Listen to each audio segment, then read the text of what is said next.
go over to the other, where the clerk's office is and all, they go over there for their, that's where they're speaking from, because we don't have room to separate them.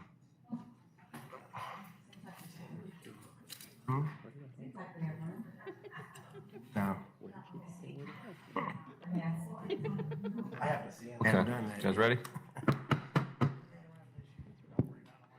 Good morning, everybody. I'd like to call to order the hybrid virtual Pasco County Board of County Commission meeting of September 8th, 2020. And I'd also like to remind everybody to please silence all electronic devices and mute your microphones at this time. Here in Dade City, we've added safety barriers so that we can have all commissioners, county attorney, and the clerk and comptroller up on the dais today. In order to serve our community in the best possible way, we wanted to be able to hold our BCC meetings with all members present. These safety barriers allow us to do this in a safe and responsible manner. At this time, I'd like to ask you all to please rise for the invocation pledge. O merciful Creator, your hand is open wide to satisfy the needs of every living creature. Make us thankful for your loving providence and grant that we, remembering the account that we must one day give, may be faithful stewards of your good gifts. Amen. Amen. I pledge Pledge allegiance to the flag of the United States of America and to the republic for which it stands, one nation, under God, indivisible, with liberty and justice for all.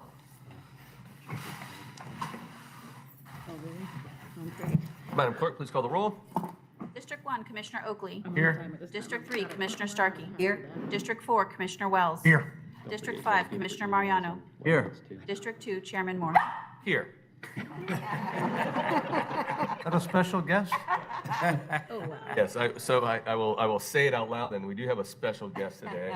I brought JoJo to the meeting. He's one of our rescues, and considering we have a new ordinance that's up for a vote this afternoon, we thought he would bring him along for a little show and tell. So you can see he was a special needs rescue that went to Animal Services, then went to Animal Lovers Dream Rescue, and he was turned in by a breeder. Thankfully, he was turned in, and he was born with just 3 legs, and then he has a little deformed paw here, but he gets around pretty well. So He does. we're excited for our special guest today. So, okay, so we will move on to public comment. Maybe 1 second here. So now is the time for public comment. Citizens are given an opportunity to comment on any item coming before the board during this public comment section. And I apologize. Let me go back because this is a special meeting today. I want to have Mr. Steinschneider go over the proceedings today. I apologize. My pleasure. On March 20th, 2020, Governor DeSantis issued Executive Order 2069, which has recently been extended by Executive Order 2193, which suspended any Florida statute that requires a quorum to be present in person or requires a local government entity to meet in a specific public place. However, the board has chosen to hold this board meeting with a quorum physically present, utilizing communications media technology for the public and team members to participate. A detailed advertisement was run in Tampa Bay Times indicating the Board of County Commissioners' intent to conduct a hybrid virtual meeting. Even with Executive Order 2112, the governor's safe, smart, step-by-step order, large gatherings of over 50 people are not recommended to congregate in any public space that does not readily allow for appropriate social distancing. The state's Surgeon General on July 20th, 2020, issued a public health advisory indicating that individuals should refrain from participation in social or recreational gatherings of more than 10 people. Based on this, the conduct of a regular meeting with the public present would certainly not meet the spirit or intent of the order. The public has been afforded an opportunity to make public comments either in writing or by the use of communications technology that has been provided. The board has adopted Resolution 2182 on June 30th, 2020, establishing procedural rules for hybrid virtual meetings such as the one being held today. As with any meeting that you take action, you are required to take public comment on any proposition pursuant to Section 286.0114 Florida statutes. I'm available for any questions. Okay, thank you, Mr. Steinschneider. Now is the time for public comment. Citizens are given an opportunity to comment on any item coming before the board during this public comment section. The board also takes public comment on items to be placed on a future board agenda or other business under their purview. Due to COVID-19 operation, to safeguard the well-being and safety of all of our citizens and staff, today's public comment will be handled differently. First, we will take public comment from those that have pre-registered for a WebEx link and are currently on queue. After, we will read into a public record all the comments, documents, PowerPoints, or videos that have been identified by members of the public to be read out loud, played at their meeting, or received and filed. Finally, we'll take public comment from those currently signed up at the kiosk station. Comments are not to exceed 3 minutes. This new format does not move that the request that when you address the board, comments are not directed personally against any commissioner or team member, but rather directed at the issues. This provides a mutual respect between the board members and the public. For WebEx and kiosk participants, please, after stating your name and address for the clerk, the timer will be activated and will start a countdown. After 2 minutes, one beep will sound, letting you know that only 1 minute remains. After the time is up, 2 beeps will sound, indicating that 3 minutes are up, and you should close your comments at that time. WebEx participants will be disconnected when their time is up, and kiosk participants will be asked to move away from the kiosk. Madam Clerk, do we have anybody pre-registered to speak or any emails to be read into the record or received and filed this morning? Chairman, we have one individual who signed up via WebEx, and we have one individual that asked for an email to be read into the record, and another individual who asked to play a video. My understanding is that we have the video but unable to play it. We can receive and file that video. Okay, so let's go ahead before we move to the kiosk. Whoever's in queue in WebEx, if we could please bring that person up. Mr. Park, go ahead. Name and address for the record, please.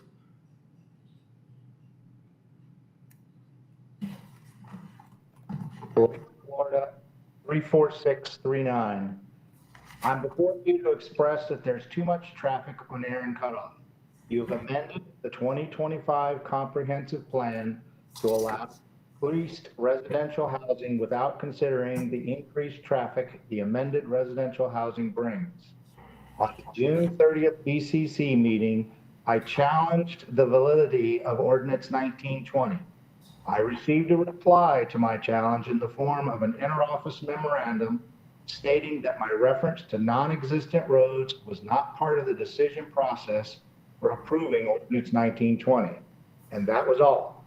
No mention of the pages of the statistics in the exhibits about the impact to the traffic on Aaron Cutoff, which was the basis of my challenge.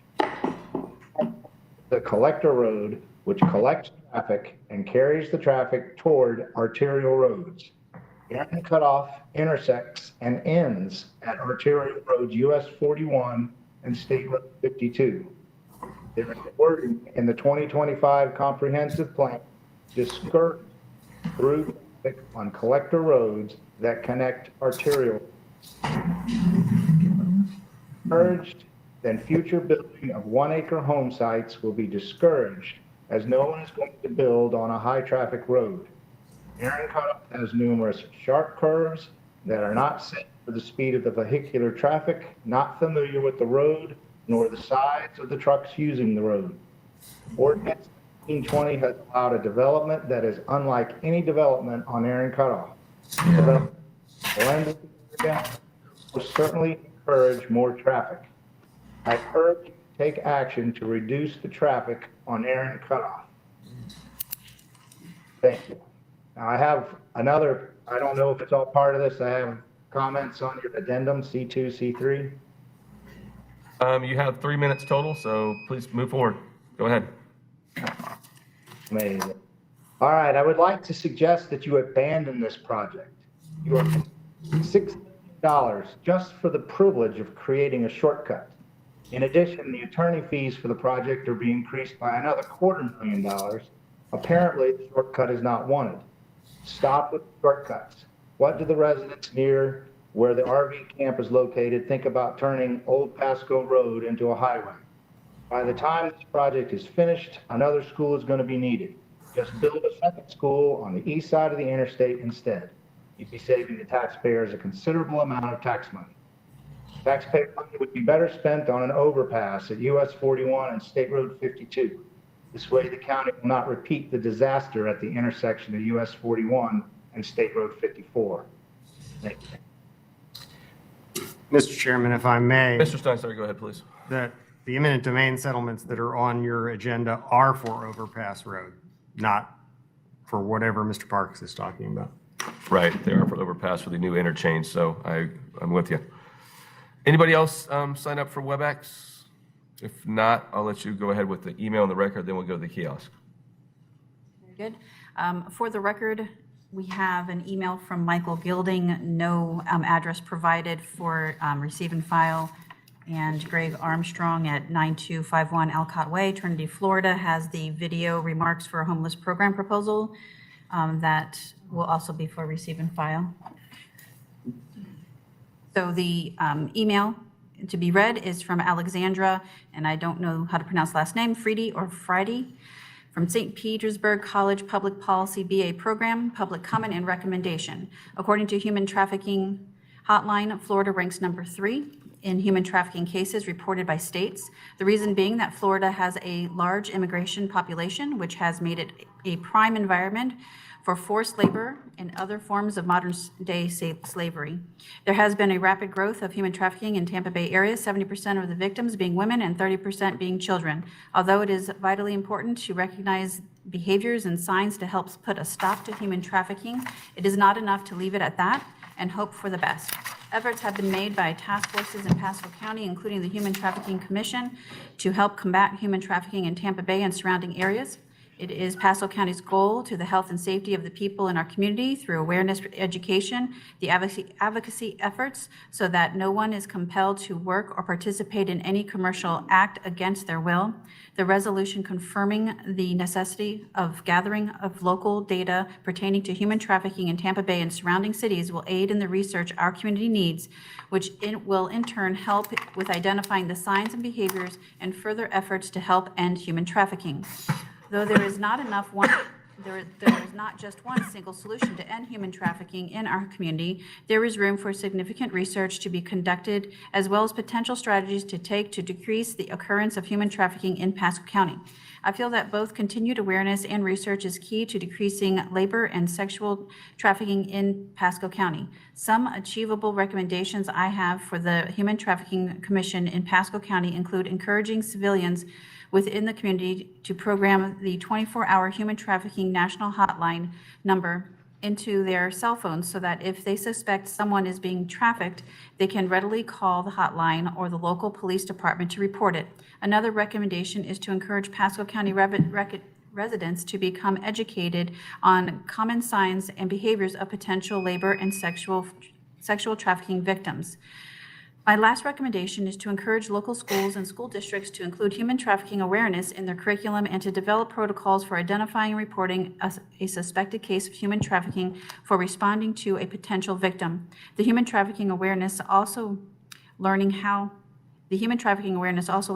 to recognize traffickers' recruitment tactics, how to safely navigate out of a suspicious or uncomfortable situation, and how to reach out for help at any time. I hope Pasco County can continue to work together through deepened research, awareness, and strategies to ensure our community is safe. Thank you, ma'am. Do we have anybody at the kiosks? Yes, we do. Okay, how many do we have? One. Okay, that person can go ahead, name and address for the record, please. Good morning, once again. Victor Rodriguez, 17350 Nelson Road, Shady Hills, Florida. I just want to touch real quick on the P5 item that we talked about earlier. Based off your comment, Mr. Moore, you said that it's significantly more to transport the trash. Article that was published last year, 2019, states that we spend $600,000 to transport trash out of the county on a yearly basis. Doing my math, it's about 189,000 plus homes. It's roughly about a little over $1.3 million with the $7 increase for this year. I'm not against doing what you guys plan on doing, but I just don't think this year is probably the year to do it. Based off of those numbers, pushing it back a year probably wouldn't be bad. That's just based off of this article that was published last year, numbers given from Pasco County. The second thing I want to talk about is the boat ramp at Hudson Beach there. We spent $548,000 on this boat ramp, and it's swallowing up vehicles. As you guys know, you've seen on the news, it swallowed up, I believe, a $70,000 sheriff's department truck. What are we going to do to make sure that this does not continue to happen? I had a lot of constituents reach out to me about this, and it's a big concern of theirs. I spoke to the gentleman that actually pressure washed the boat ramp, and he states that he can pressure wash that boat ramp for $200 a month. Now, it probably doesn't need to be done every month, maybe every other month, but seems like a good investment to me if we're losing $70,000 company vehicles in the water. The next thing I want to touch on is there's an article that I seen that was sent to Governor DeSantis. So my question to the board is this a collective agreement that was sent out, or is this just solely one person, and is everybody behind moving to phase 3 of opening? That's all I got. Thank you. Thank you.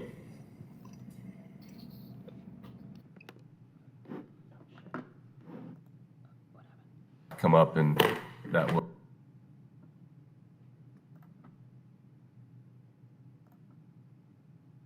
In detail, that's why. Yeah, solid waste will reach out to him and get Yeah, him so- the whole study behind what we're doing and why we're doing it. So if need be, that information is available through solid waste. That's why they did say the cost would be more over the years, which is true. Okay, do we have anybody else signed up at the kiosk? Nope. No. We will move on with the consent agenda. At this time, I have items C34, pull and revise, C39, withdrawal, C59, pull and revise, C6 by Commissioner Starkey, I think discussion, if I'm not correct, C10 by Commissioner Starkey for discussion. Commissioners, would you like to have any other items pulled today? Seeing none, I'll entertain a motion for the remainder of the consent agenda. Move for approval of the consent agenda, Second, Pardon me? the balance of the, including the addendum. Thank you. I have a motion by Commissioner Starkey, second by Commissioner Oakley, if I'm not correct. All in favor? Aye. Aye. All opposed, same sign. Motion passes. Thank you. I was getting ready for the roll call, but we're all here today. Okay, let's go ahead with, let's start with C6, Commissioner Starkey. Could someone talk to me about what's going on with these changes? I'm trying to understand the map. Is there? It says something about the card. I get the map. The card being pulled from the access for the community. So, want to know what's happening there.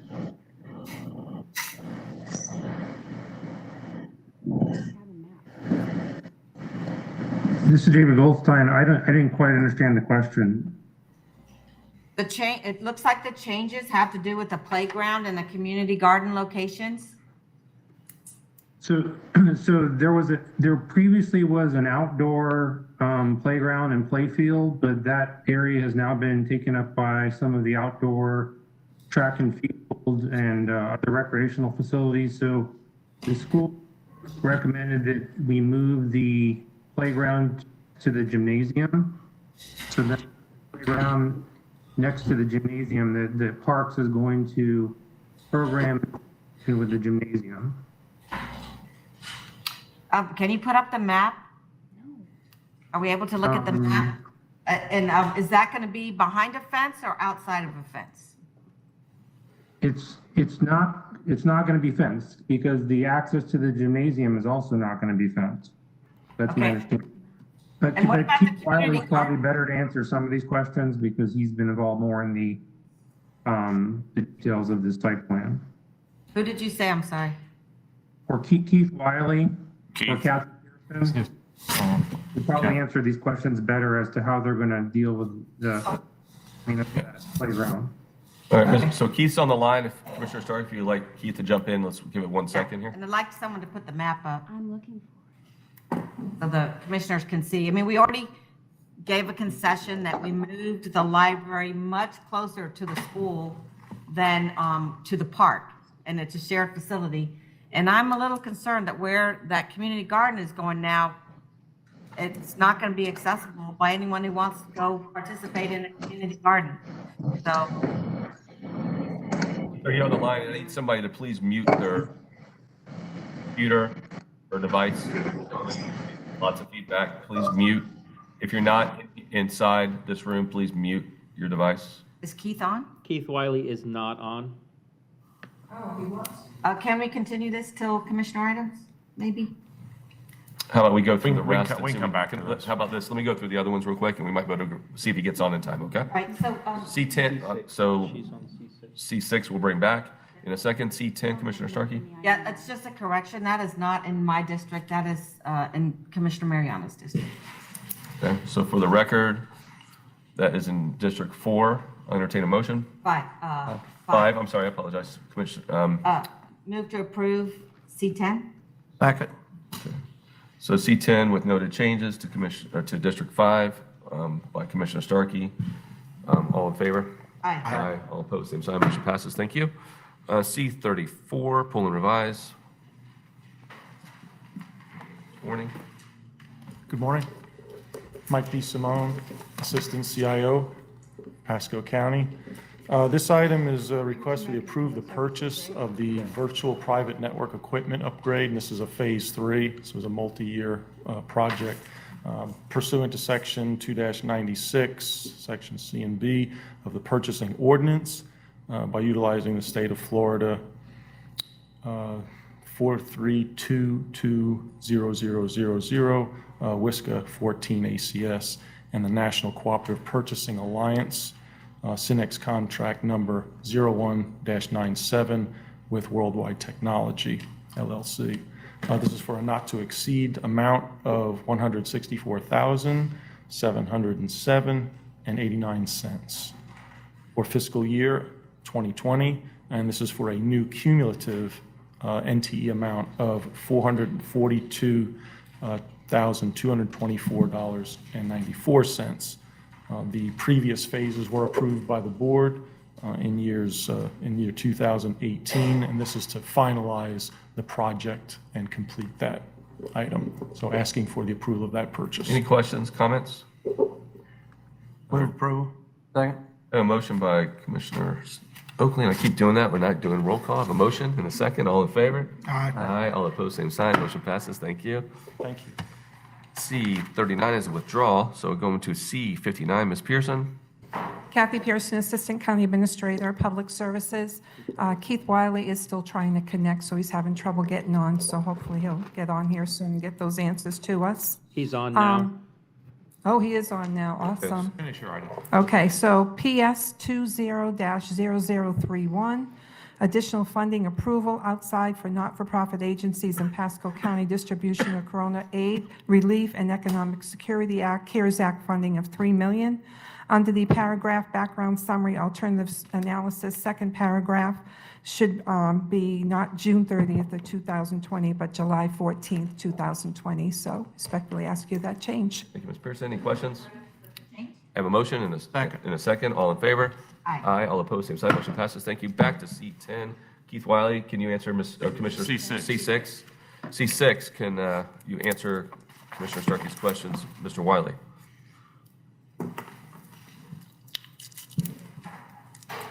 He must be having issues. He was on and he dropped off again. Sorry. Okay, we're going to bring this back during Commissioner items as requested for discussion at that time, okay? C6 will come back. So moving on to the regular agenda this time.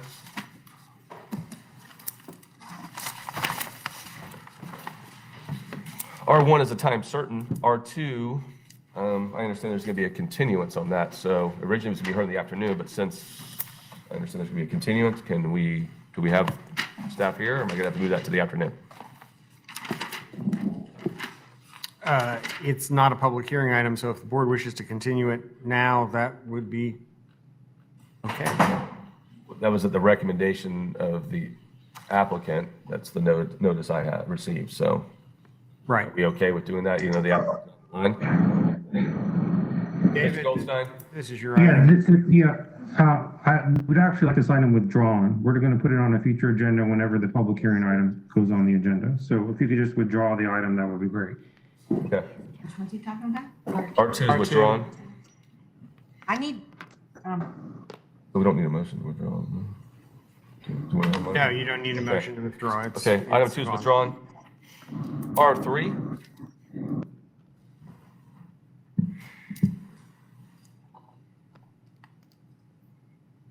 Good morning. morning.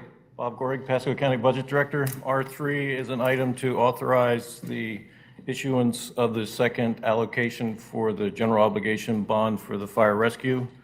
GO bond in the amount of $44 million. Those dollars will be used to build 3 new fire stations and to knock down and renovate 3 existing fire stations, as well as design a centralized fire training center. I believe at this time I have to read the resolution for the record. Please. Resolution of the Board of County Commissioners of Pasco County, Florida, supplementing resolution number 19-57 adopted by the Board of County Commissioners on December 11th, 2018, which authorized the issuance of the Pasco County, Florida General Obligation Bond Fire Rescue Projects improvements in one or more series in the original aggregate principal amount of not to exceed $70,200,000, authorizing not to exceed $44 million of General Obligation Bond Series 2020A Fire Rescue Project improvements, fixing certain details of said bonds, authorizing the use of other legally available funds of the county to pay the cost of capitalized interest on such bonds, approving the forms of the summary notice of sale and official notice of sale with respect to such bonds, delegating to the county administrator or budget director the authority to determine the principal amounts of such bonds to be issued and the bid date with respect to such bonds, to award the sale thereof to the lowest conforming bidder based on bids submitted at public sale, and to determine the terms of such sale, approving the form and authorizing the execution and delivery of a disclosure dissemination agent agreement, appointing the bond registrar and paying agent, approving the form and authorizing the distribution of a preliminary official statement, and authorizing the execution and delivery of an official statement pertaining to the bonds, authorizing certain officials of the county to execute any document or to take any actions required in connection with the issuance of said bonds, approving certain other matters in connection therewith, providing for the severability of parts hereof if declared invalid, and providing for an effective date. Thank you, sir. Any questions? Comments? Entertain a motion. Move approval. Second. A motion and a second. All in favor? Aye. Aye. All opposed, same sign. Motion passes. Thank you, sir. Thank you. R4, Aristida PBAS number 3439, Board of County Commissioners Board initiate payment assessment. No funding required. Good morning. Good morning, Commissioner Inzacall of Public Works. On July 14, 2020, the Board of County Commissioners requested that we, Public Works, bring the Aristida microsurfacing project for your consideration. Microsurfacing. Next slide, please. This would be item number 20-0147, Aristida PVAS 3439. There are 7 roads involved with this project. They're county maintained and paved. 123 lots and 121.9 ERUs. Total estimated project cost is $179,900. Maximum cost per ERU, $1,377.36. The discounted amount, $11,415.14. And the maximum cost per ERU after the discount is $1,283.02. Next, just a picture of a map of the location, and the board's directive is requested here. Okay. Commissioner Starkey? yes, is this a board initiated? Yeah, Because I well, didn't get a letter. we're here for the board to direct us to board initiated. Commissioner Wells had asked. Micro, whatever.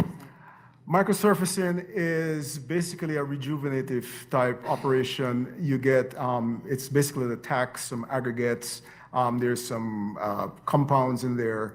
It's about a half an inch thick. Is that similar to black topping? Is that what they call it? It's a little bit different.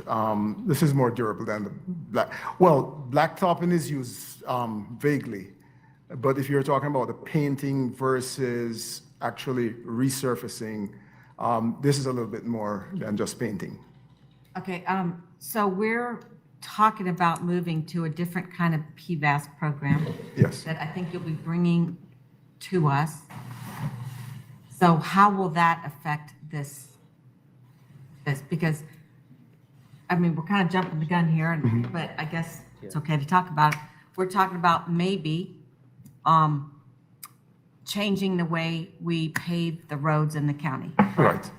And those who are in the PVAS program, within a certain time frame, the county's got a plan for those folks, right? Yes.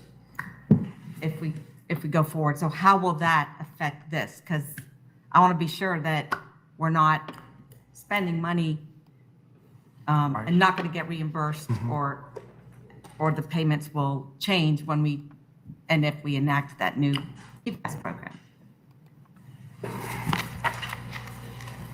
Good morning, Mike Carball, Assistant County Administrator, Public Infrastructure. Yes, the new PVAS program that staff is currently putting together, actually, this is the type of thing, these are the types of rejuvenative strategies that we want to have folks pay for. So when you come through and you have a road that is completely repaved, milled and oversurfaced, do you want to continue with rejuvenative strategies over the lifetime of the road? So microsurfacing is one of those strategies. So actually in this case, I actually think it's a good thing. This helps preserve the longevity of that road. As far as the mechanics of how we'll work out PVASs that have been currently done, there's going to be time frames within those. So we can address that concern. I think that this item just allows staff to continue to move forward with pulling together all the mechanics of it. We'll be coming to the board before the end of the year with that Did you get it? Did he send you? PVAS new strategy. So I think, I don't think that you're jumping the gun here necessarily. I think if you approve this allows staff to continue that process before we decide to, before we pull the trigger, and then we can address these I'm hoping this person. these smaller issues, not smaller issues, but these smaller matters with PVAS programs. And I'm sorry to ramble here on this, but We haven't approved it yet. Correct. I don't want to. Correct. No, nothing has been approved. And I think they can proceed in parallel at this point in time, and then if it looks like there's going to be an issue, we can certainly address it, because there still will have to come back to the board for approval on this PVAS, correct? Because it'll be a public hearing. A question on the road, because, I have a home on that road. It was kind of falling apart. This is just a surface fix. So what's the life of a what'd you call it? Microseal? Microchip? Microsurfacing. Yeah, Commissioner, it varies between 5 and 8 years. So you're going to have to come in and redo the road in 5 years Yes. Or 8 years. or 8 years. And that will be under the new program. And if my understanding, the way I understood that new program, everyone in the county is going to pay something. And the county's going to pay for all the road maintenance. So the board is not, obviously, has not decided on that. There are options. on it. There are options, and some of those, go from countywide to something very similar to what is currently under the current PVAS program. So those will have to depend on what the board decides when we make that formal presentation. So we're being asked in Aristida to pay $1,200 for something that will last 5 years. And what was the cost before that lasted 20-something years? Don't have that information on, I'm sorry. It's close to 11,000 a house. It was 8, now that I think. It was I over think 10. there was a mistake on the first go-round, because they were adding, some homes that only had one house had like 4 ERUs. It was kind of messed up the first time around. I just don't know if the residents realize this is a 5-year fix on a road that's fallen apart, but I guess I would ask Commissioner Wells, it's his district, if he's met with the residents. We've met with the HOA. At this point, it's been going on 3 years. So, we met with the HOA several times. They're aware that's the direction, and the other way failed. This is the way they wanted to do it, which is a little unique, but that's what the board decided, and I assume the board communicates to your residents. No, I've In your received community. nothing, actually. and that home is in my name, so I. But this is gonna go back through public comment. We're gonna have a neighborhood meeting, so we've got time to, all we're doing today is just say move it forward, so. So Okay. so basically what you're doing is you're moving forward with the process of sending out the notices. And Yes. then it has to go to the public hearing, right? Yes, sir. All right, sounds good. Any other questions? Mr. Chairman. Yes, sir. The commissioner and I have not discussed this, but are you abstaining from this item? Oh, well, that was my next question. That would be, yes, that would be my recommendation. There, so I don't know what, Percentages. so I fall in the don't vote category? I think this neighborhood is small enough that you fall into the don't vote on Okay. this category. Certainly the road needs something. Okay, move for approval. Second. I have a motion and second. Commissioner Starkey will be abstaining from this vote. All in favor? Aye. Aye. All opposed? Motion passes 4-0 with one abstain. Okay. We are ahead of schedule, so we will go to miscellaneous business until we do have a time certain at 11, so we'll get as far as we can and bounce back to that and go back to miscellaneous business after R1 is heard. So Commissioner Oakley, we'll start with you, sir. Yep, just a couple things. You'll notice in the dais, we put up the petitions in here, so facilities took care of that for us, and it made it very good and amicable to our surroundings here in the historic courthouse, and they did a great job. So certainly appreciate our staff's work and putting these up right away. So I think that's all I have. Okay. Thank you, Commissioner. Commissioner Starkey, do you have anything today? I do, and I'm hoping my assistant Morgan is listening because she was supposed to send me something on one of my items. But I did want to bring up something called the Blue Law. A lot of counties in the state and around the country have kind of moved, and cities moved away from this kind of old-fashioned law, which in Pasco County, you cannot buy any alcohol on Sunday before 11. And I've heard from many constituents, and I've been in Publix myself, when people are standing around, say they're going out boating or scalloping, and they want to take some beer or something with them, and they can't purchase it because we have this rule for 11, that you can't buy it until 11. Or you're going out for Sunday brunch and you can't have a mimosa or purchase groceries for the week. So I want to suggest that we have the county attorney bring us back an amendment to the ordinance to change that time to a time that we think might be appropriate, maybe 7 in the morning. Or I'll defer there to. Well, if the idea is that you want to treat Sunday the same way you're treating the rest of the weekdays, Yeah. that's what I would do. Is so what your hours of alcohol sales for every day of the week would also apply to Sunday. Wouldn't have special hours, basically. Well, that would be my recommendation. Any discussion? Or would you just like county attorney to bring back something for us to review? All right, great. Okay. Thanks. We can put this on the list, and it would come back to you for introduction, so that before we advertise, the board was happy with it. Oh, Thank you. Thank you. All right, Morgan was researching this, but I had a request last year from TAC to do a community cleanup. And because of COVID, apparently it was pushed off. And now they're scheduled for one of the first weekends in October.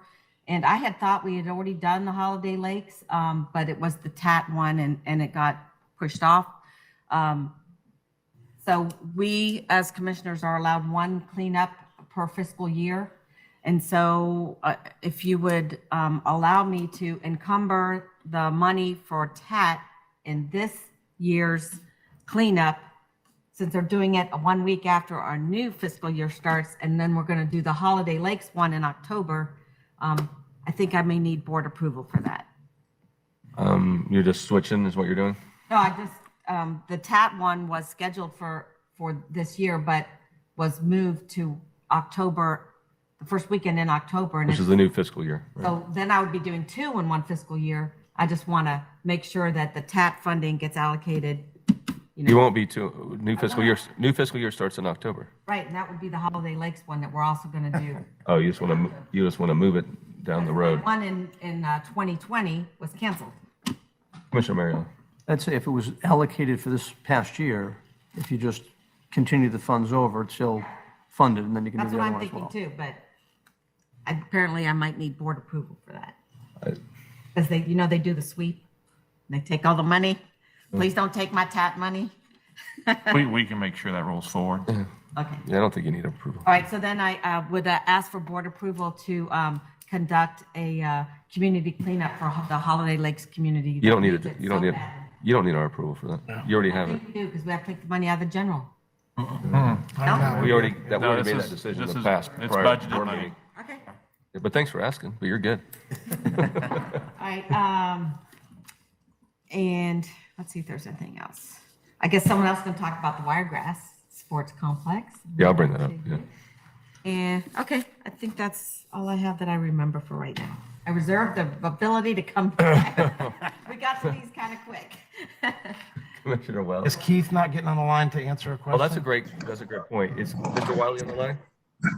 So I just spoke to Keith. This is David Goldstein. He's still having a hard time getting on, but I think I can answer the questions. If somebody could put up the site plan.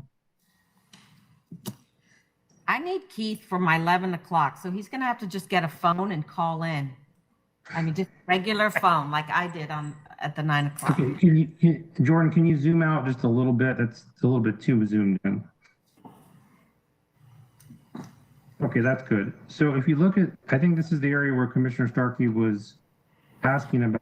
Playground is right next to the library and just south of the gymnasium. And so if you see, it's actually served by a bicycle pedestrian network of trails. So it will not be fenced. That's Keith's understanding when he spoke to me. And so the public will be able to access that gymnasium, the library, and the playground. As far as the garden goes, you can see it. The community garden is that star at the bottom of the map. Yeah, so I have a problem with that location because if you're the public and working in a community garden, you're bringing all your tools and equipment to it. And that's just not accessible to the public. I think a better spot is over. Can I just? Yep. Let me just finish because I spoke to Keith about it. First of all, if you look, there's a road and trail just to the immediate north of where that community garden is. And so, and all of the tennis courts, the track and field, the baseball diamond, all accessible to the public, all are also that same trail and roadway. So accessible because the public is able to access all those recreation facilities. So Keith told me that he actually thinks this is a better location for the community garden than where it used to be. What is happening over there next to are those tennis courts in the green space by the library? Because So the tennis courts are the yellow area. right. Okay, those are the publicly accessible tennis courts. It's area just north of the green. Yeah. I don't know if anyone else here is a gardener, but to me, that is a long way to go with all your tools and equipment and stuff to a garden. I think it'll end up just being the school garden and it will not be a community garden. So I personally am not so happy with that location. Well, I think that's a detail, and I spoke to Keith about this. I think the details of that type of accessibility is something that the county and the district still need to work out. I mean, I don't think that they're actually building anything. It's kind of an open area where that star is. There's not any other infrastructure plan there. So if they needed to move the garden farther, closer to that truck access road, I think they can still. This is kind of a conceptual location where the star is, but it can be, there's nothing that impedes it from being moved closer to the roadway. So I guess the question, Commissioner, that you got to think about is I mean, and David can answer this, how much of the project will be held up if you continue this item, or do you want to wait and work through it with them? Because you don't want, I don't think you want. Yeah. To be clear, this site is already under active construction. I mean, it's some of the buildings are up. So, and I think the construction is occurring in accordance with this site plan. That being said, the community garden, as I said, is a vacant area of the project. So if that can, as long as it stays generally in that area, I think the school district would focus on moving it a little farther north of the road. Yeah, I would like to talk to them about having it closer to the library and facilities, restrooms. And I just, you know, originally when we planned this out, and this is a shared facility, that library was where those are. And we acquiesced and we moved it over to the school site. And now they've taken the community garden and buried it in the school site. So I want to be a good partner. I think they want to be a good partner. I personally don't think that's a good site at all, but I'll move this forward, but I'm going to talk to them about finding a better spot that is better accessible, because there's going to be a lot of seniors that like community garden. Where's the rest of it? I mean, that's just not a good spot. Not the end of the world, but I would have liked kind of better and maybe give it a try. Someone's mic is really messed up. So with that, I'll move approval of C6. Second. I have a motion and a second for C6. All in favor? Aye. Aye. All opposed, same sign. Motion passes. Thank you. Commissioner Wells, and thanks for reminding us of that. Yeah, thank you for bringing that up. I didn't really, I just got an update from that. That's interesting that it's tucked back. It shouldn't be. Obviously, it should be up by the road so folks can see it going by on the trail and so forth. So thank you. Just one thing I wanted to bring up. If you remember back in October of 2018, we started the workforce redevelopment program, partnering with CareerSource to help us with that. I just wanted to let you know the goal was about 150 jobs for $1,500,000, and they exceeded jobs, full-time jobs. There was 163 part-time, which I know we don't count, but it's still 56 part-time jobs. And what I thought was really exciting, especially with the money we're approving today to help the homeless, is out of those 163, 87 of those were homeless in Pasco County. You know, that gives us a return on investment of over $6.5 million for that $1,500,000. So I thought the board needed to hear it. I know we're going to continue the contract with them for the next 4 years. They have done an unbelievable job with our team to put people back to work. So I just wanted to bring it up and brag a little bit about that partnership and what we've done for workforce redevelopment. So, and with that, that is all I have. Okay, thank you, Commissioner Mariana. So we start with you, and we have 13 minutes. So if you have this. I'll be fine with that. Okay. I want to say, last week we had a golf cart parade up in Hudson. It's the second time they've run it, and this time we had 29 golf carts that participated. Drove up and around, everyone had a good time. At the end of it, we actually had a kind of little gathering at one of the gentleman's house, and someone actually mentioned to me about the Hudson boat ramp. So taking his information from that moment, I actually typed an email to Keith, sent it over to him, say, can we take a look at this? He says, we are looking at it. They're going to bring the engineer in to go look at it. Did the engineer it as good as they could. They tried to make it ADA accessible, which I think is a noble way to go. They're just checking to make sure as far as the slope, did they slope it enough? Should it be sloped a little bit more? So they are looking at that actively. The engineer is agreeable, already had a meeting already, and going to have more on it to go take a look at that to resolve that situation, as well as pressure cleaning. They're putting grooves in there as well, which may slow down the boats to go down. But I will say Keith is on top of it. They are looking at it. I think at the last meeting we might have talked about Hudson Channel. I got another phone call today about another leak in the canal that's going to get dissipated. So I've already sent an email over to DEP asking them to work with the EPA and take a look at those shrimp boats that are out there, and what could be causing those leaks is something we need to look at. And let's see, as far as the golf carts, Mr. Carbella, if you could, I know they're working on trying to bring that forward, but people are very anxious to try to bring that all the way up to Clark Street. that'll let people go to another set of restaurants like up at Get Hooked, and also down to Leisure Beach where they can actually connect easier. There's access there, we just got to try to make it forward. It's cost a little bit more money, I think, than the first one we did, but I would like to see it keep coming forward. And lastly, I've got tons of phone calls, emails, whatever, on communications saying that they really want us to take a close look at this mask ordinance. I think the data that came from a study that was done 2 weeks ago, maybe 3 weeks ago now, we could have actually looked to pull it back. Even with the current data as of Friday, we could still go forward. So just want to let everyone know I'm getting a ton of feedback saying they'd like us to take another look at it. Thank you, sir. Bonds. Yes, sir. Just a couple items, actually three. One, I think I sent y'all an email last week, but want to recognize Paula Carballo. God, I can't say her name today. As a 40 under 40, recognized by the Tampa Bay Business Journal. I probably just ought to start that over again. My former chief of staff, who's currently running our building construction services group, was recognized by the Tampa Bay Business Journal as one of their 40 under 40 future leaders. And so I just want to give props to her again for that. Secondly, we had 22 graduates just over a week ago of the Certified Public Managers course. In addition, the clerk, she may talk about it, had 9 graduates as well of that course.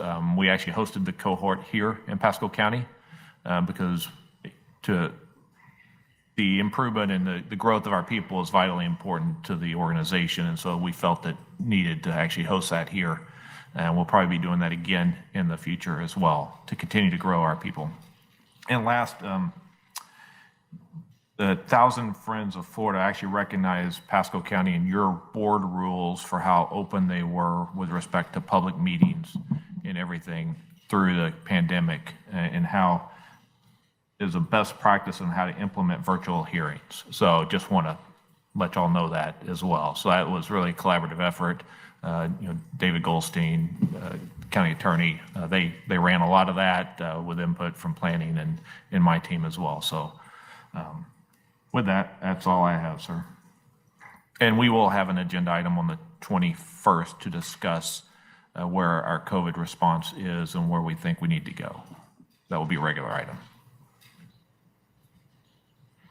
Excellent. Thank you. Mr. Steinslater. I don't have anything today for you. Thank you. Madam Clerk.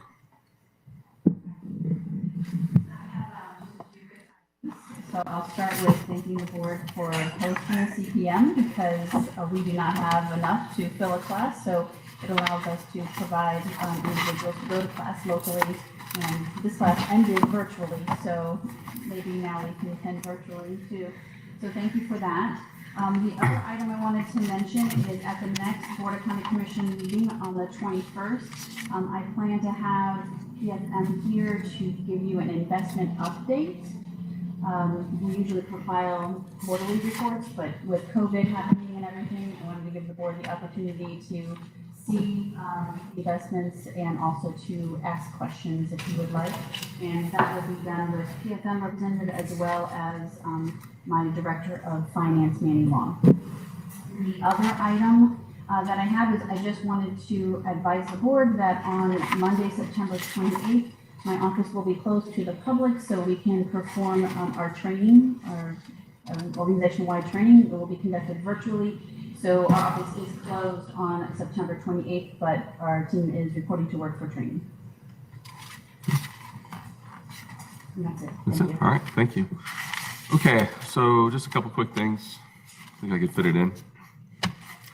As we know, the Wiregrass Ranch Sports Campus of Pasco County is open now. We had a grand opening celebration on August 27th. Definitely a huge day for our community, and thanks to Adam Thomas and his entire team for putting this event on. Unfortunately, we had to greatly restrict the attendance due to COVID-19, but again, Florida Sports Coast did an excellent job, and they live streamed this and live streamed a tour for the public so they can be involved. We had to limit it to mostly, commissioners, county staff, and some of our direct vendors, as well as the RAD sports team, to stay under that 50-person limit with the social distancing and mask.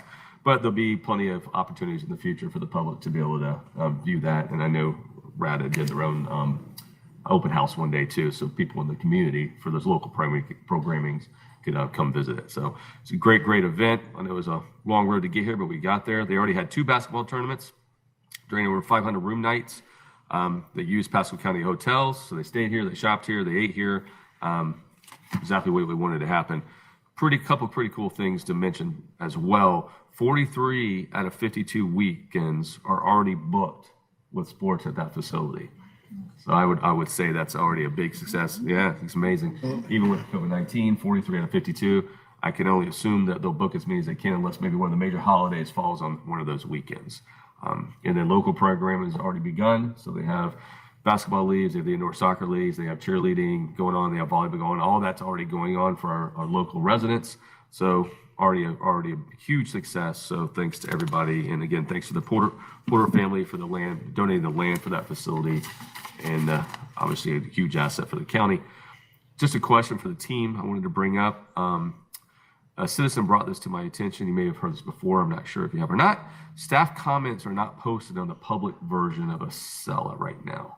I think there's a possibility to do it, but they're not being loaded to Acela. And I bring that up because this will save our staff tons of time if they're published. Because now what citizens are having to do is go reach out to staff.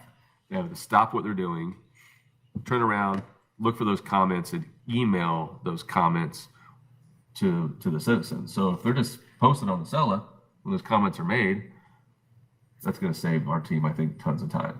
So I don't know if you've heard that or not, but I have, and I think besides saving time for our citizens, saving time for our staff, it also saves time for our citizens as well. So they can just pull it up when they're looking at whether it be a pre-app meeting or permitting or whatever it may be. That's why we have the Acela program, so you can pull it up. So if maybe we can look into that, Mr. Biles, for our team that's in the audience, we can look into that. I think it'll save them quite a bit of time and not having to constantly email those comments to the citizens or applicants too. One last thing, I know we like to recognize some of our extraordinary staff as often as we can. So on August 21st, I received a compliment for Building Inspector Steven Switzer, stating he went above and beyond to work with the homeowner after a scheduling issue on the inspection. So I know Dan and Sally have already recognized him. I saw that email, but I did want to publicly recognize Mr. Switzer. It's always great to hear our public, recognize these folks and say they're doing a great job. So again, congratulations to him. And I know our entire team does a great job, but we did want to recognize Mr. Switzer. So with that, I am done. Hey, Mr. Chairman? Yes, sir. Just a quick thing about the Wiregrass Ranch. Yes, sir. What a fantastic complex it is. I was there for the week before, and the soft opening they had was very well attended.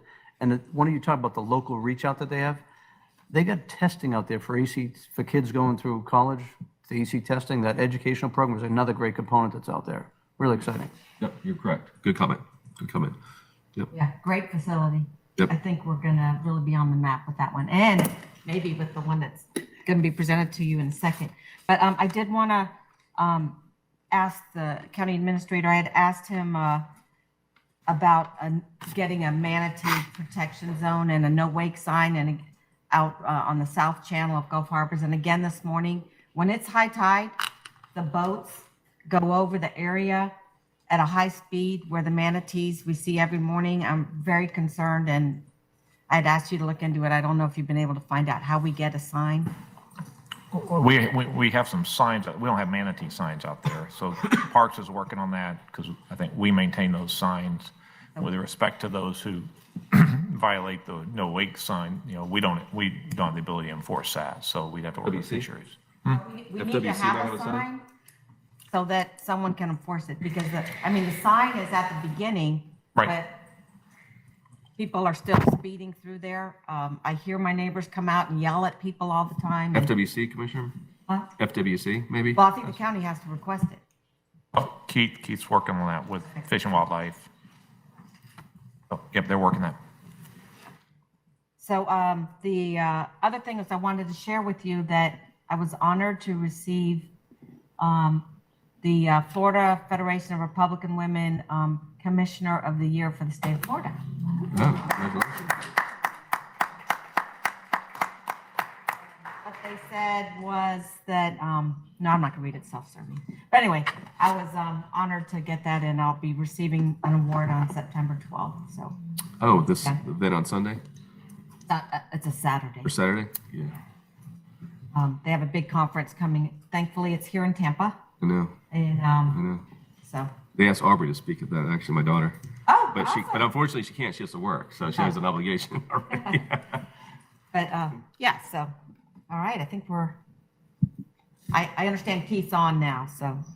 Okay, great, so we can do then, pardon me, we can move on. Commissioner, Starkey, this is under your name, R1, Presentation USA BMX, proposed BMX track for Pasco County.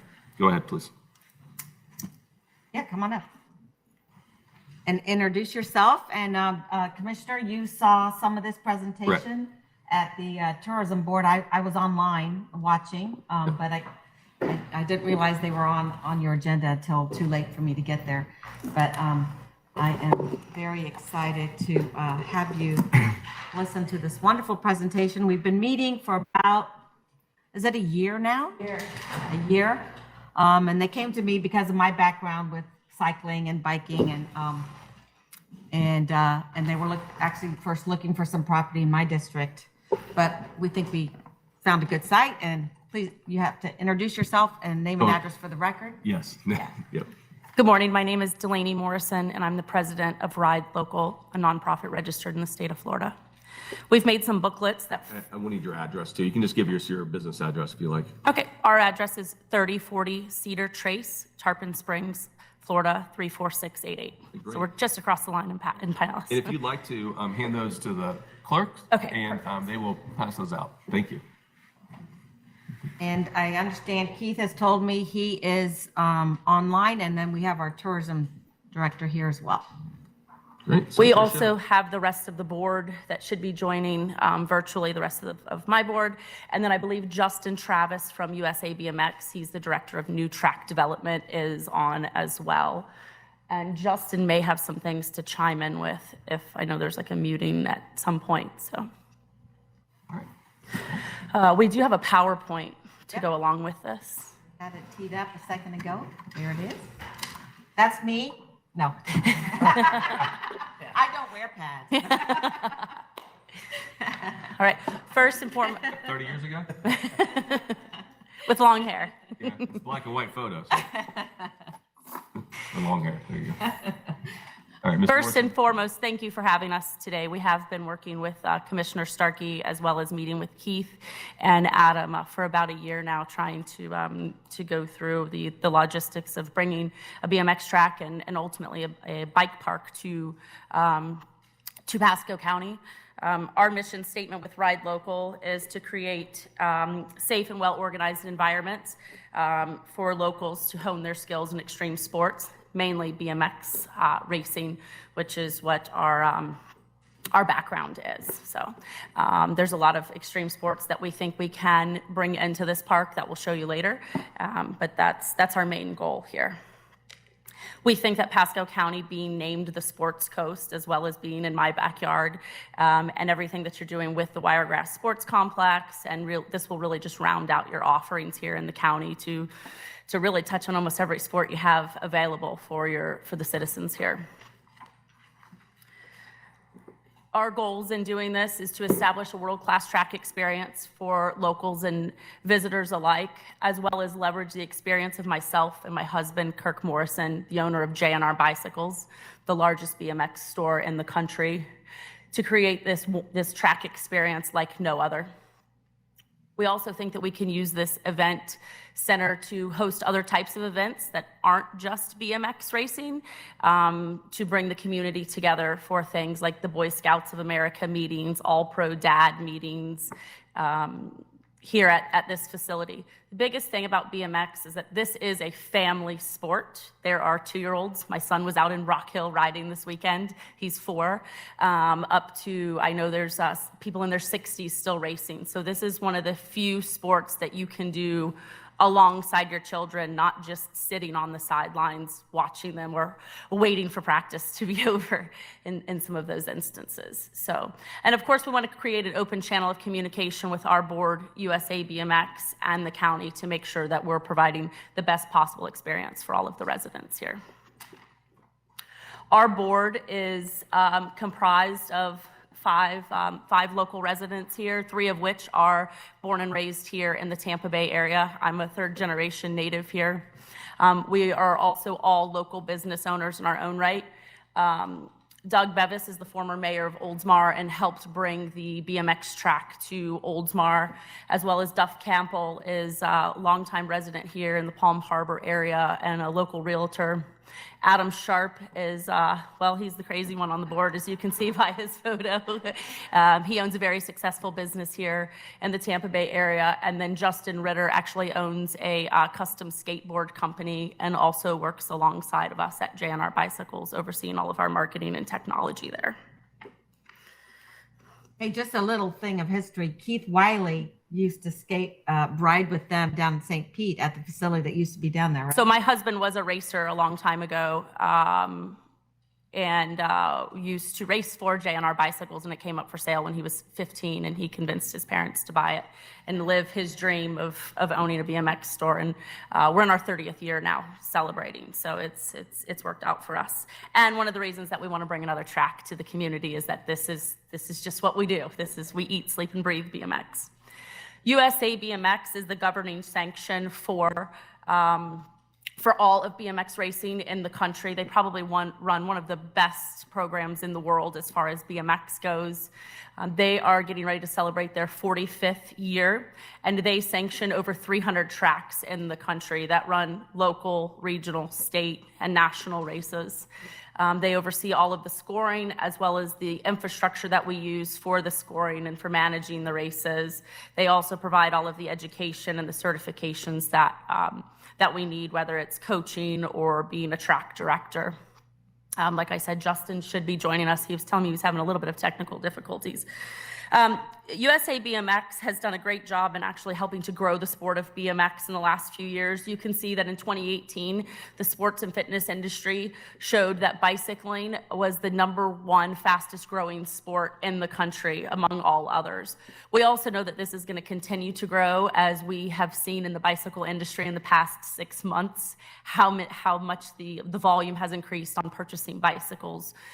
To find something that you can do during the COVID social distancing thing. So we know that BMX is going to continue to boom here for the next decade, at least. We know that it's a solid sport, but it is growing, and we're happy that an organization as big as this industry has recognized our growth. USA BMX has something that they call 360 degrees of community integration that we're going to touch on. They have an education arm as well as recreational programming and the sports tourism. So regardless of what your interest in all of this is, they have done a great job in integrating into the full community area. The first thing is the educational arm that they have. This includes a track modeling program, a read to ride program, the STEM program, and they also send motivational speakers all over the country into these certain elementary schools. This is made for 2nd through 5th graders to do different things that are age-appropriate activities. And then at the end of the week, there's a field trip to the local BMX track so that they can come and see what they've been working on in use. And of course, they're invited to come out and ride as well. Delaney? Sure. On the previous slide, it mentioned that this is now an Olympic sport. This is an Olympic sport. BMX racing is an Olympic sport. I believe we've done it 3 times now. There's actually an Olympic rider that runs a track down in Port Charlotte, Amanda Carr. But it is an Olympic sport here and does have a good solid following. The next integration that they do is recreational programming, which functions just like your normal soccer, baseball, or football programs would. The interesting thing about this, and we're going to use DeSoto BMX here as the example, the DeSoto BMX facility also has baseball, soccer, and football fields. This facility was designed to host championship events across all different sporting activities to be an economic impact for the state. And as you can see, the local participation here, just on a local level, is pretty high. BMX was number 2 out of the 5 different sports that they offer at this facility. And this right here is just on the local level. On future slides, we'll show you how it affects them on a state and national level as well. So the programming is great here. You can do BMX as a team event where you ride with others, or it can be very individual for those people that don't want to be on a team. And it can be as competitive as you want it to be. You can strive for the Olympics, or you can just partake in it for just local exercise. The next slide just talks about USA BMX and how they integrate into the community, and how they really are involved with the cities and counties that they build in, as well as the tourism market that they continue to work with along the way. And that once it's built, they don't just walk away and turn it over to the local community. They are hands-on with us the whole way through, every day, and provide the support staff for the local organization as well as the county if they have any questions or concerns with the facility. The track overview is my favorite part here. And where will the track go? Commissioner Starkey found this piece of land for us that we're very excited about. I believe let's stay on this slide. This area is just outside of the intersection of 54 and Gun Highway. It's where the model airplane flying field is now. That's the red area. It's currently owned by the Utilities Department. It's 23 acres large. The property to the left of it that's outlined in yellow is also owned by the Utilities Department. And then the green highlighted area is where the new high school is slated to go. Just below that line is where the Tower Road extension is going to go. So this location off of a major artery in Pasco County, as well as being in the middle of some huge community developments like Astoria and Starkey Ranch, and some of the other ones being built, is a phenomenal location to really get to be accessible by the locals and to serve the community well, and to also offset what you have done up in Wesley Chapel with the new Wiregrass Sports Complex. The other interesting and great thing about this location is how it relates to the other tracks in the area. There are 2 other tracks in the area, which is shown on the next slide. You have Oldsmar BMX track, which is currently not operating, but has about a year before they're up and running again. They're rebuilding their hill. Oldsmar is a Supercross Olympic style track. That's not what we're proposing here. One in the area is enough. And it's great for pros, and it's great for locals to want to strive to get to the next level. But for a mom like me, it's a little bit scary for my 4-year-old to be up on the big hill. But they have a phenomenal facility there, and they do run a great program over there. Tampa BMX track is actually at Lake Park over off of Dale Mabry. They've been in that park for as long as I can remember. My one and only day on the track was at Tampa BMX. Didn't even know it was a real sport when I was out there when I was 6 years old. But the nice thing about this that we really want to highlight is within 20 to 30 minutes, you can get to all 3 of these tracks. We think that this will really bring in some outsiders here and not just the local community. This would be one of the only areas in the country that you would be able to hit that many tracks in a short drive. So we could foresee people from all over the state of Florida wanting to come in and go to 3 different tracks over the weekend, should we be able to plan out the scheduling properly and capitalize some more on those room nights and dining out and shopping in our area. The other thing that we're actually talking about doing at Pasco, the BMX park, that's different than most other tracks in the country is we're proposing to cover this track for this to be an open air covered track. There's only 2 others like it in the country, DeSoto BMX that we're going to talk about a little bit, and then also Duke City BMX in Albuquerque. We think that this is super important here in Florida, given the heat and the rain that we have. Not only will it cut down on track maintenance, but we think it will attract a lot more riders when they can't ride at their local track because it's rained out or it's just so hot to be in all of that equipment. So we really think that roof will set us apart from just having another BMX track.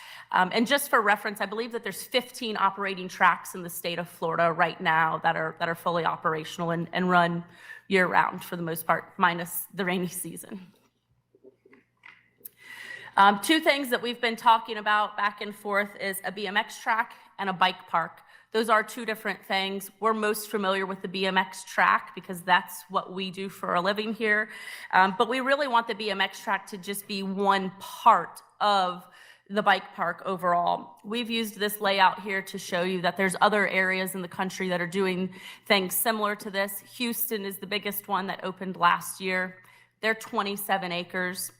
They do have a world-class facility that the World Championship was supposed to be held at this year, but got canceled due to COVID. But they also have these other elements that we're talking about bringing in with a pump track, some dirt trails, a flatland circle, and a skate park as well.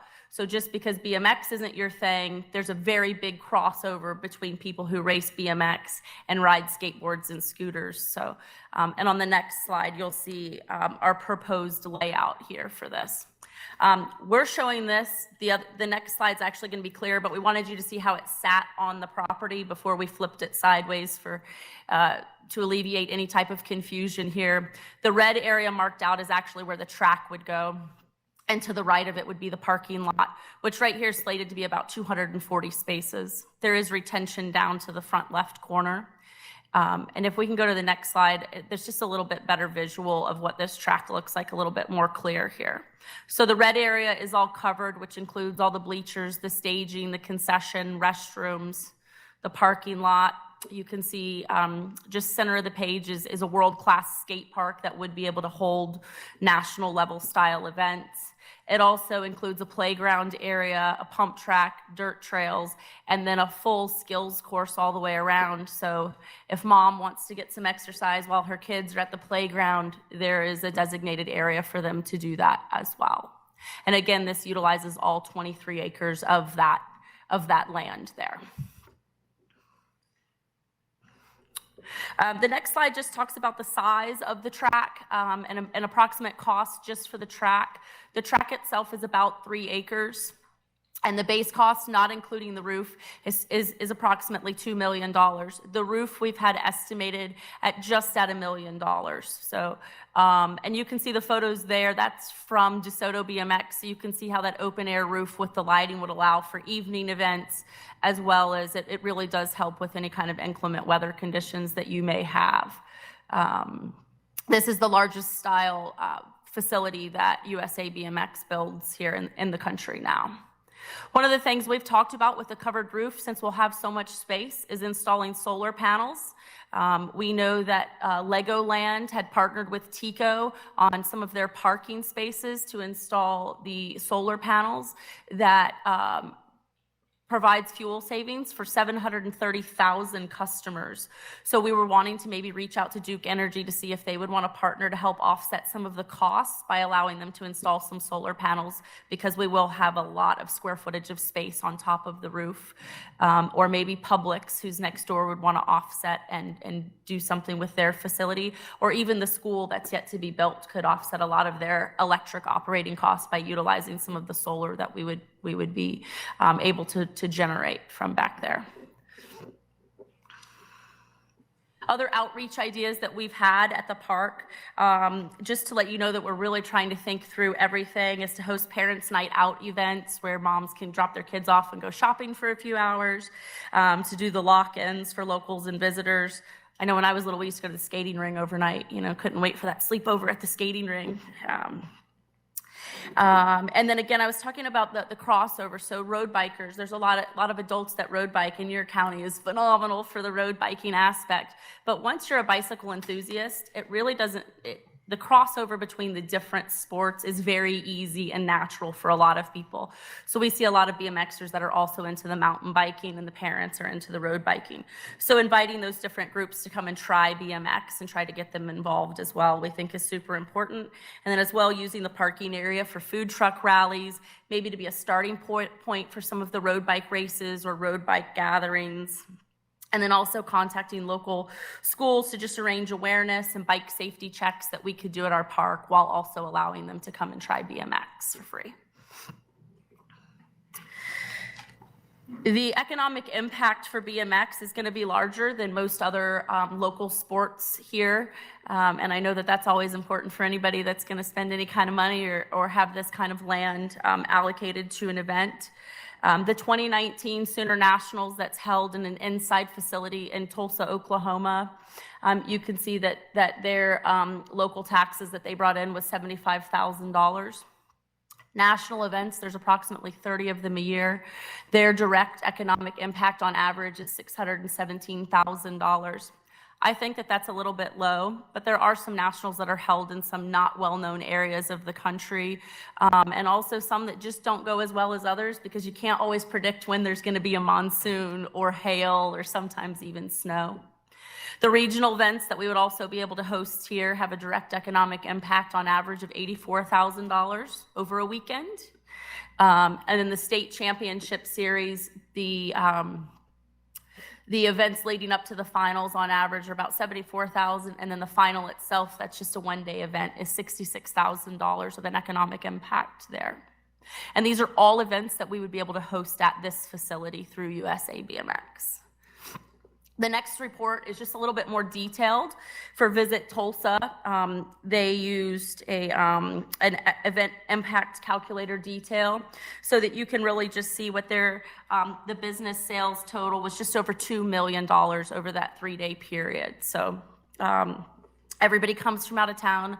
I like to joke that BMX were like a bunch of gypsies just traveling from town to town, but that's really what it is. You're chasing the races and chasing the points, and you go where the race goes, which is super cool because we've had friends and family and customers not only from all over the country, but also all over the world. So it's not uncommon for people to travel to places like Tulsa, Ohio, of course, Florida, to chase these events. The next report, which might be a little bit small on that screen to see, but is the Gator National in Sarasota, Florida. They revitalized their facility about 2 years ago. They have a Supercross hill there as well. And just pre-COVID, they hosted a national there. And over 3 days, they did about $1.6 million as a direct economic impact. So I do know their room night average is a little bit higher here than in Pasco County, but it's not double of what you would be expecting here. So. And then the next slide talks about the sports tourism, and we'll jump back to really comparing that to DeSoto BMX because this is at the DeSoto BMX facility. When they've held the larger events here, compared to the other large events that they've held for baseball, football, basketball here, the BMX events, their economic impact far outweighed all of the other sports, even if you combine them together. The state championship alone did $725,000, and the national that they held did $1.1 million in an economic impact, versus some of the other sports at that same facility doing, $400,000. So BMX, because people are known to travel to these types of events, does have a huge economic impact on the area that it's placed in. COVID did shut down racing for quite a while because of the social distancing and people not being able to get on planes and those sorts of things. And of course, everybody was just trying to do their best to stop the spread. So, but this is just to show you that even in just after COVID, rules were starting to be lifted in certain areas. In BMX, you can still do quite a bit of social distancing in your team areas, as well as racing. You're wearing full face helmets, and USA BMX has done a great job of making sure that all of those things are in place. So we wanted to show you that where some other sports really haven't even started back up because they weren't able to because of the social distancing requirements due to COVID, these 3 events just happened here in July and August. The Buckeye National was in Toledo, Ohio. You can see that people came from 37 states with a total attendance of 35,000. The Hub City National was in Aberdeen, South Dakota. They still had 34 states represented. And again, the East Coast National in Maryland just happened a few weeks ago, and they had 35 states represented. I can tell you these numbers would definitely increase when you tell somebody to come to Florida with the beaches and Busch Gardens and Disney World. And our airport is super easy to fly in and out of as well. So, but we did just want to let you know that we are thinking through those types of things because we know COVID is a concern for a lot of areas. This is the proposed national and state race allocation that we've discussed with USA BMX.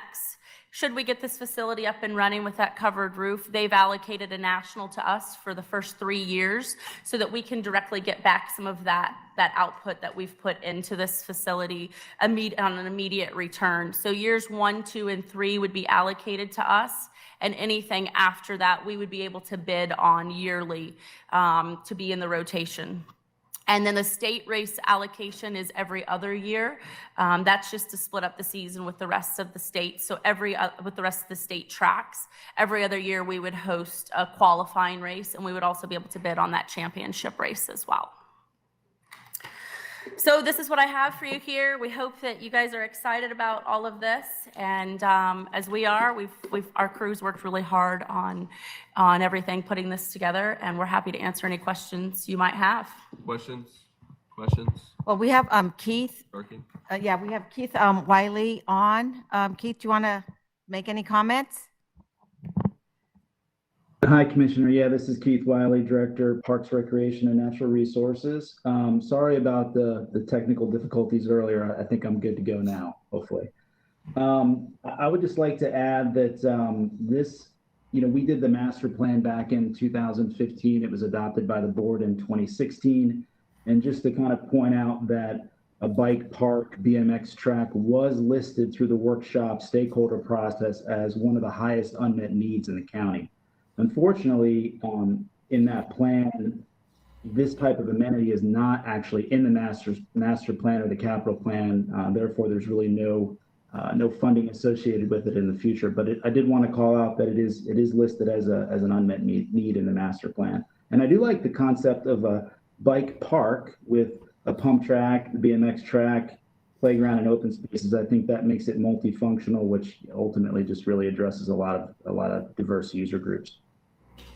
And then we have our tourism director here, and I'm sure he liked those numbers. I mean, those numbers are really high and exciting. So I have been so excited to work on this project. And that location, as we looked around the county, when we zeroed in on this location, it has great advantages because it's going to be next to the high school. So they have shared parking on the weekends for large events. And it backs up to the Starkey Wilderness Park. And we've been negotiating and working with SwiftMud to have more entrances into the park. And actually, there's going to be one right near there behind the Publix back in there. We call it the South Prong or South Bridge. I can't remember. But there's a bridge, actually, and there's going to be trails going back into the park back there. So just a really good site, and they're working on bringing their facility here, their retail facility. And we actually just went under contract for 2.5 acres of land on Wellbuilt, which is right over by the YMCA on Friday. So we have about a 25,000 square foot facility that will move from Largo up into Pasco County here in the next 12 to 18 months. And explain a little bit about how your business operates worldwide. So we are JNR Bicycles. My husband owns this. Again, we do primarily just focus on BMX.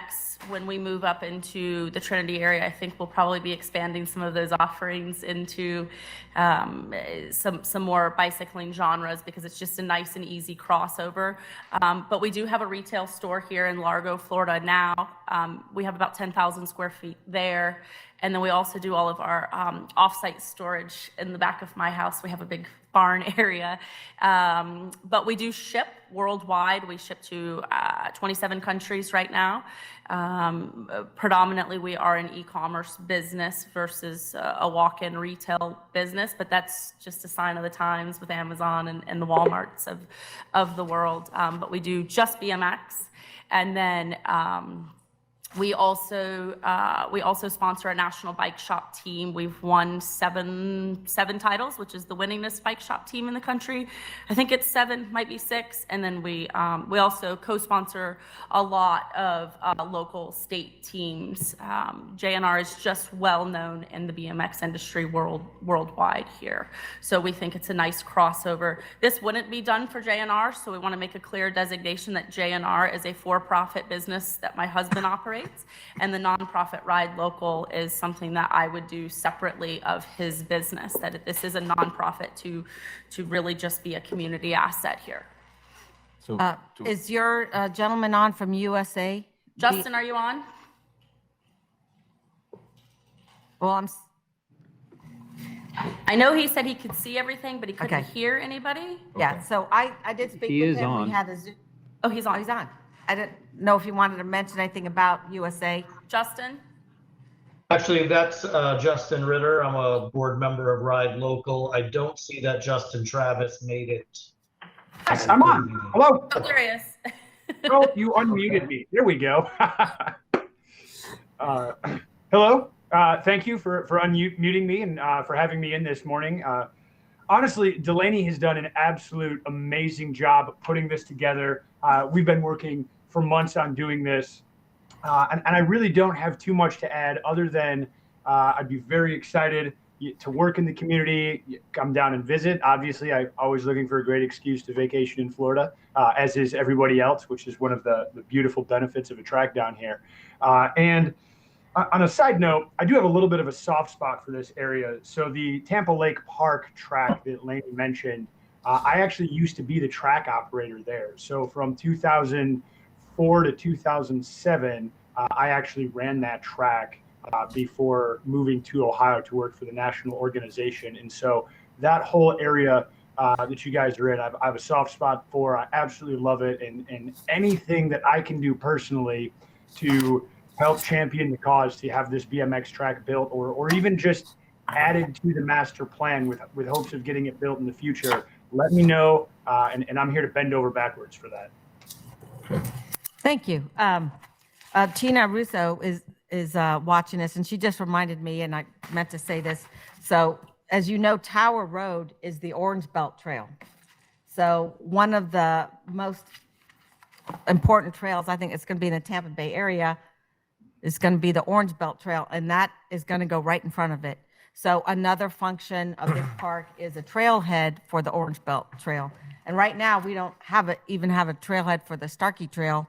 People are parking on the grass over there on Trinity Boulevard.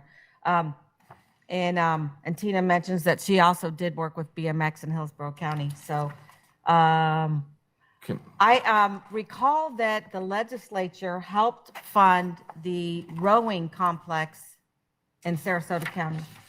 I don't know if our county attorney who lives down in that area knows anything about that, but they got a nice allocation. He lives here. And so there are ways that we can look for funds. And I'm going to suggest that one route is that route. Also, we're going to be meeting with different companies who may want to sponsor. You want to talk about the sponsorship? Is it the Houston one? It is. Houston Bike Park is actually sponsored by Rockstar Energy. And if memory serves me correctly, actually, I'm not going to quote it because I don't know, but it was millions of dollars over a 5 or 10 year plan to have the naming rights to that type of facility. So I'm not afraid to be told no on these types of things. I don't hesitate to go and reach out. I've already got an email into Publix to ask if this is something that they'd like to to help us with, but I think that we should be reaching out to some of these bigger companies that are involved in youth sports, whether it be Rockstar wanting to do something else, or maybe Monster or Red Bull wants to do something, Pepsi, Gatorade, Coca-Cola. and any of those types of things. We know Amazon's putting in a facility and they're very big on going green. If you've seen any of their commercials, that maybe they would really like this solar powered initiative there. But we do think that we might be able to help find some sponsor money. I haven't done this before to be able to say with 100% certainty that we can, find all of the funds necessary on our own. But we definitely want to help out with that process and of course move this along as quickly as we can to a grand opening. So Commissioner, can I get, there's some questions down here that I've been waiting to talk if I thought I saw a hand up. Did I not see your hand up, Wells? I thought I saw you.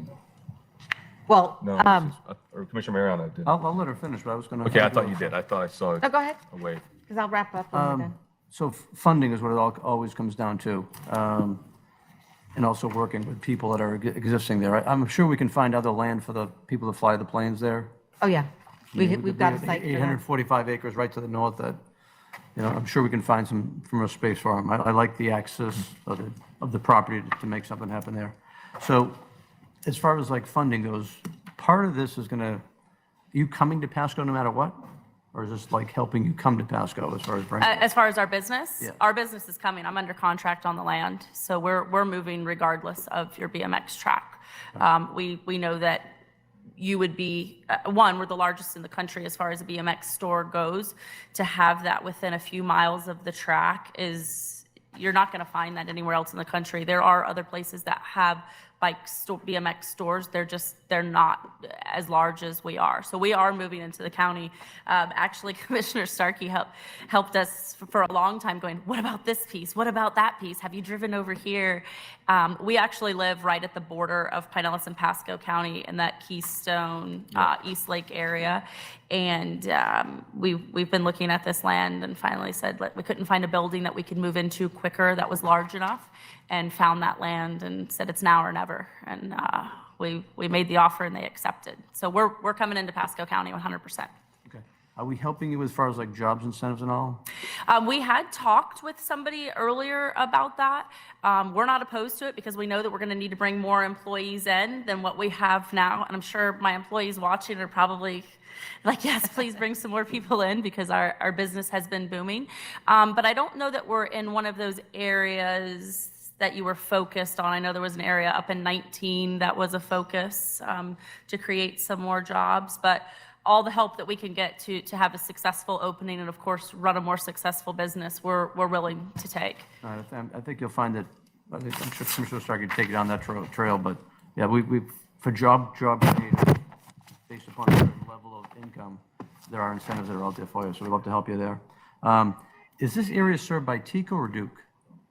I'm pretty sure it's Duke. I'm pretty certain it's Duke. We have one of our family friends was working in the community center at Starkey Ranch, and she said that they were all Duke Energy. So being within a mile of their welcome center, I think we are Duke there. Okay, remember, Duke is building that facility over by 41, that new, I don't know what you call it, that with all the wires, that ugly thing. And they could be a prime sponsor, number one with the solar, but as well as just having it right there for them. Right. Could be a real good thing. And Commissioner Starkey, I think you're on the money. That legislative ask might be a big help. And I think with the MPO, trailhead funding, could be a good direction as well to kind of like tie those in together as well. So other than that, what is the ask for the commission that you're trying to? Well, I think first we just want to make sure that everybody agrees to this and wants to move forward with this. We've done this plan, the layout, but it was really just a quick shot from the hip to give an overall aspect of what it could look like. And then eventually there will be a budget ask to be included in the budget. How much can we offset with somebody like Duke or another big sponsor? I'm not certain of yet. Generally speaking, the city or the county that one of these tracks goes into does fund this because it does come back to be an asset for the community as well as the income from the tourism that comes in from this type of facility. And I've mentioned with Delaney that, this year's budget is done for next year. So we're in the planning, discussing phase. So we'll be working with administrator and staff and legislature and whomever to see what we can do to proceed. If all goes well, it'll be a phased program. And so we just start with the track. But my goal would be to go all the way because I think that's where we get the biggest bang for the buck with the roof and all that. But this was really just informational to let you all know about it. And I can tell you that this got out. I don't know how. Maybe people saw it in the tourism meeting, but I started getting bombarded, and Yeah. I actually didn't know that so many people watched those types Yeah, of me either. But before we could even click off, there were emails saying, this is so great, this is so cool. We were just at a national in Rock Hill, South Carolina over the weekend that we vended at, and people coming up to the counter going, oh my gosh, I live in Bexley, I live in Ballantrae, it would be so great to have this. I live in Spring Hill, this is a lot closer for us to drive. We'll be watching, we're behind you supporting this. Generally, when we come and do an ask like this, you will see this whole place filled with supporters. Because of COVID, we couldn't do that. And Starkey put me on the calendar a lot quicker than I could put together a video of support from all of the local riders. But the support is here to support another facility. And the residents are here too. At the beginning that we proposed this to USA BMX, they said, you're way too close to these other parks. And I says, let me drive you over there and show you how much building they're doing. We will not take away from their programs. We will only increase it when you can go to 3 different types, very unique types of BMX tracks. We're only going to increase, the participation at all of these tracks by offering this. So we drove them around and they said, oh my gosh, you're so right. This is the perfect area for this. So. And if you lived in Bexley, you know that their pump tracks, I think they have 2, used to be open to the public, but they're now locked up and only for the residents because they're so popular. So let me just a couple questions, because I saw your presentation, obviously the TDC, and I think a lot of that feedback you were seeing, because the Times picked that up, and so did the Laker. They both wrote articles about it too. But and Adam's here with us, and so tell me a little bit about when we talk about your pro forma, though. Again, when we talk about funding, do we have a pro forma? Do we have a business plan where the funding would come from? I mean, I know we just briefly talked about it, but I don't have anything that shows where all of the funding would come from. Like I said, it generally comes from the county or city that the track is located within. We know that the track at this size with the parking lot and roof minus any land costs is about $3.5 million. We believe that with the full facility, you're probably looking between 8 and 10 million. And again, that's just very rough numbers because we haven't had anybody bid it out. And it also depends on how extravagant you want to go. At the park that we were just at in Rock Hill, which is a huge cycling community, they just put in a playground since the last time I was there. And it was like, we were talking to a local about it, and they said it was like $400,000. It's the coolest playground I've ever seen. My son, of course, thinks that we're getting one in our backyard like this. But it all depends on what types of things you want to put in there. How extravagant do you want to go with some of these things that would really talk about what those numbers are? So I got Adam. So Adam, I told Adam maybe to come up a little bit if you don't mind, because what we don't want to give it either is false hope. Let's just be honest. And she knows that, and I don't yeah. think it's even necessary to go into. She knows that there's no money in the tourism right now. It's committed to Wesley Chapel. It's not in the Parks and Recs budget, although it's in the needs assessment. So I don't even know if we really need to talk about money right now. This was just purely informational and to let you know we're going to start working on seeing if we can find a plan. And I think we mentioned to you some of the places we're going to go to look for money.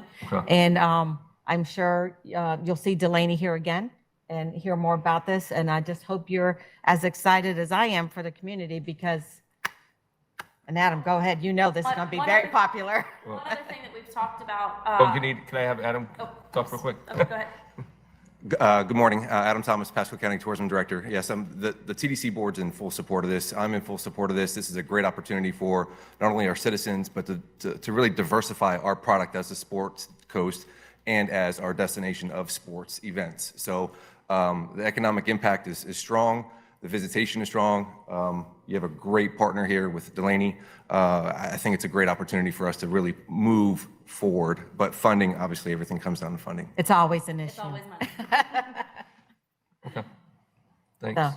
Yeah. All right. Just one other avenue for funding that I was just thinking about while we were in Rock Hill is they're funded by Novant Health, and I believe the Louisville track is funded by one of their big hospital groups there too. So something like Advent Help here or Baycare may also be another avenue that we can look at as well. I do know that they have funded 2 other BMX facilities that are larger facilities, that it might be worth something that we could talk to them on.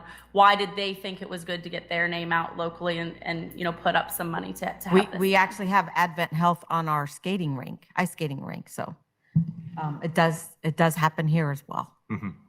Yeah, and you have obviously the HCA hospitals too. We have, Yeah. and you have Trinity. Trinity's right around That's the your corner. closest one. So, all right, Quinn. Any other questions, comments? Comments? No? Okay. Okay.